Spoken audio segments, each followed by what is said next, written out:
ulama salaf tentang tercelanya rakus dan tamak. Tadi cerita tentang pemburu dan burung itu menggambarkan bahwa manusia itu dibutakan oleh ketamakannya. Karena tomak suka berharap, maka orang menjadi buta, tidak tahu mana haknya, mana yang benar, yang hak sebagai kebenaran juga tidak tahu, hak sebagai hak lawan kewajiban juga tidak tahu, sampai mengira yang tidak ada itu bisa ada. Berarti apa ini? Ngalamun apa jenenge? Halusinasi, menghasulinasi, halusinasi. Jadi orang tomak itu iya wong tombok-tombok nomor itu, togel-togel itu, totoan gelap itu yukot biru malayakunu annahu yakunu. Jadi mengira yang tidak ada itu dikira akan bisa ada.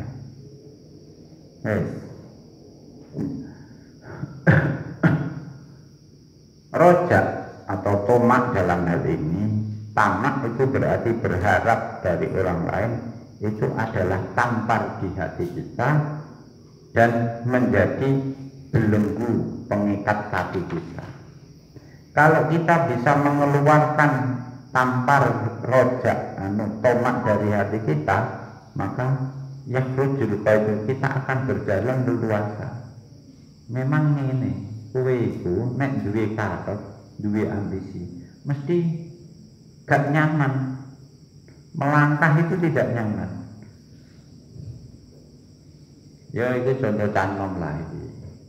Jadi kowe selama ini metui bapak nalika belum menjadi calon mertua, kamu nemui biasa-biasa saja.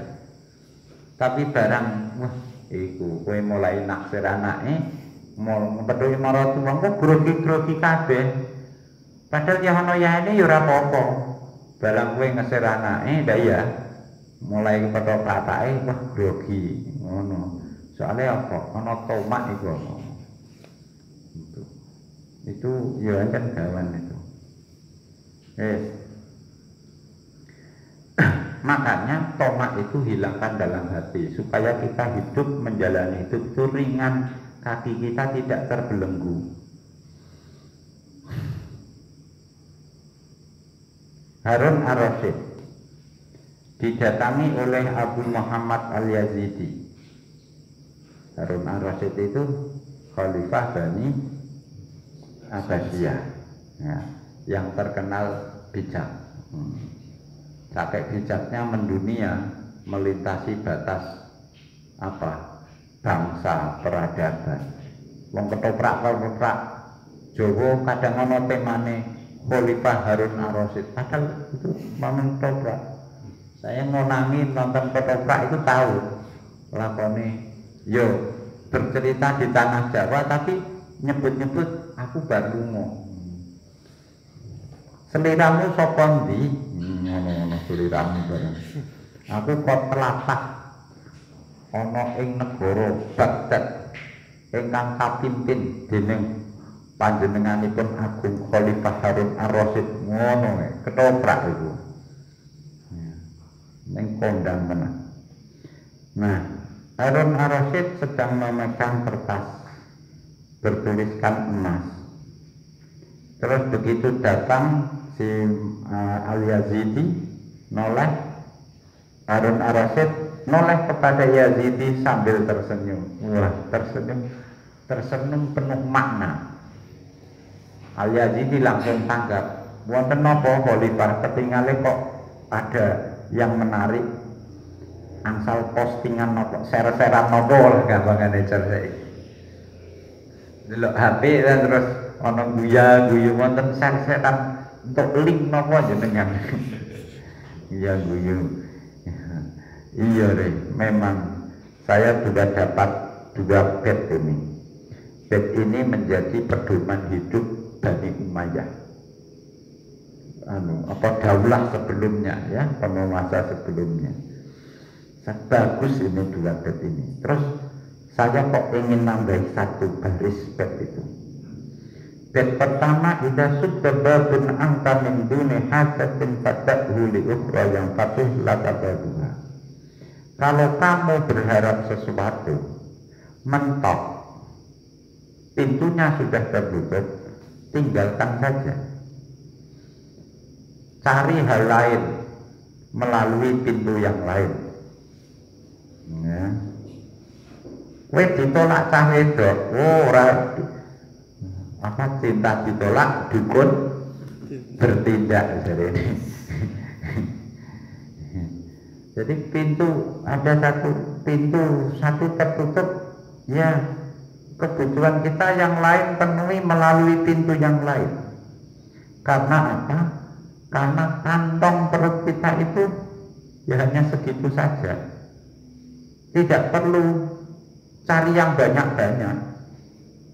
Karena kemarin disinggung ya, lebar dan tinggi, luasan perut kita itu sekilan ke samping, sedang ke atas. Lapo kok boleh agak-agak itu. Nek katen itu malah berbahaya, sehingga hindari. Saya tambahi walar taku mibdalan li'ir dikawazdanib ruku bal ma'asi yazdanib ka ikobuha. Nah, jangan sampai karena punya ambisi sampai kamu kamu mengabaikan kehormatan diri kamu. Sampai orang ambisius itu kan memalukan. Namanya orang ambisi itu pasti ngeremek-ngeremek kepada orang yang berwenang. Itu ngeremek-ngeremek itu menjadi penjilat itu. Nah, sudah hindari itu. Kalau kamu hindari itu, kamu akan terhindar dari akibat buruknya, baik akibat buruk di dunia maupun akibat buruk berupa siksa di akhirat. Tuh. Nah, neneki bed begini ada dapat dua bed ditambahi satu bed, itu ya spontan. Angel nggawe bed syair spontan dengan bahar yang sama, angel. Iku nek jangan pujangga, Harun Ar-Rasyid itu juga berjangga itu. Harun Ar-Rasyid itu. Ya tunggale kalau di sana karena syair ya, dunia syair bed syair seperti ini. Kalau di kita mungkin puisi, atau di sini ya pantun, berbalas pantun. Jadi biasa kowe iso ora tak pantuni iso membalas pantunku ora. Hujan-hujan di malam hari, kedinginan, terus minum kopi, terus piye pantune? Ya wis enak tenan. Gak iso nyauri terus enak tenan. Ancen katisen deh mau minum kopi panas-panas.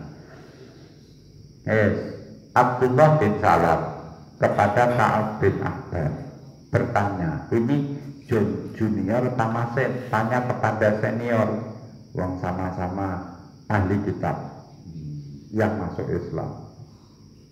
Tanya, wahai guru, ilmu kok bisa hilang dari hati ulama padahal sebelumnya sudah pernah dikuasai, dipahami, bahkan dihafalkan? Dijawab oleh si gurunya Pak Abdul Bar, atau ma'wa syarun wa tolabul hawaiji, karena para ulama itu tomak, berharap dari orang lain, syarahun nafsi, jadi dia rakus dan suka cari-cari, tolabul hawaiji. Jadi kalau ada ulama kok ambisius, itu ilmunya akan hilang. Karena apa? Karena ilmunya orang ulama ini harusnya berpikir objektif, jernih, tapi karena dia punya ambisi, maka berpikirnya nanti jadi ambisius, tendensius, ono karepe, jadi sudah tidak objektif lagi. Nah, kecerdasannya hilang. Jadi ini memang betul ini kita bisa merasakan ini. Kowe nek kudune sebagai ilmuwan, cendekiawan, ulama itu kan mikirnya objektif, murni, nanti ilmunya berkembang kan begitu ya. Tapi kalau sudah punya kepentingan politik misalnya atau materi, itu nanti sudah tidak murni lagi, terbawa-bawa terseretnya, keilmuannya mulai luntur, kecendekiawannya mulai hilang. Nah, itu sih disebut yazhabul ulum min qulubil ulama. Nah, itu. Nah, kalau ini terus ditafsirkan oleh Wali Fudel, penjelasannya ya ini, kalau punya kepentingan itu akan tomak, nanti tomak ini belum berhasil, kita akan menghinakan diri kita supaya berhasil. Dan kalau tomaknya sudah berhasil, sudah tercapai, itu nanti pasti kita merasa berhutang jasa. Tuh. Ya tidak objektif lagi. Baik tomak yang belum berhasil maupun tomak yang sudah berhasil dan tercapai, itu sama-sama buruknya. Ba'dul hukama, manusia itu aneh. Seandainya dia diberi kesempatan hidup selamanya dengan usia, gak selamanya ya mustahil, diberi usia yang sangat panjang, ya, dia pasti mau dan diberi kekuatan, bisa mengumpulkan harta sebanyak-banyaknya, dia diberi kesempatan tawaran seperti, pasti memilih mau, ya. Padahal raganya itu tidak kuat. Kue aja ndonga panjang umur, yo umur barokah ngono. Ku nek kedawan 100 kliwat jebol loro kabeh turun mati-mati. Iya, raga kamu sudah tidak kuat. Nyonggon. Ya umur dewa sehat terus kaya saiki. Jadi umurmu 100 tahun tapi kondisinya seperti ini terus nih.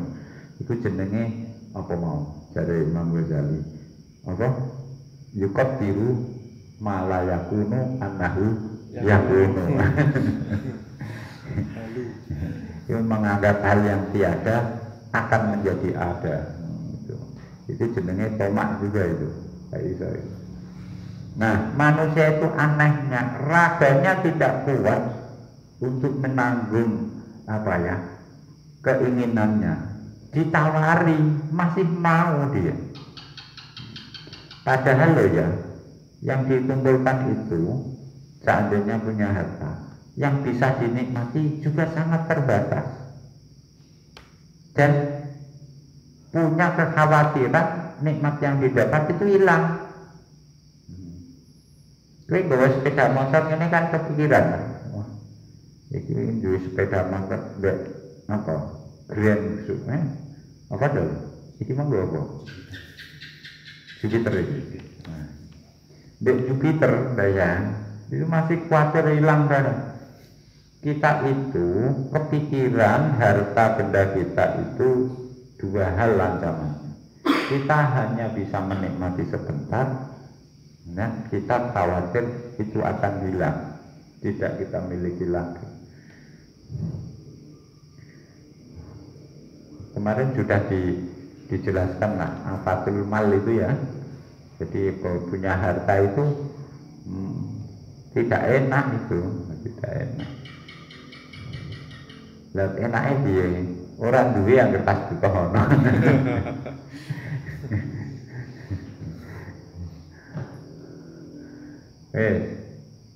Abdul Wahid bin Zaid, Imam Abdul Wahid ketemu sama pendeta. Jadi pendeta ini pendeta yang artinya hidupnya sangat asketis, sufi. Jenengan dahare saking pundi wahai Mbah Pendeta?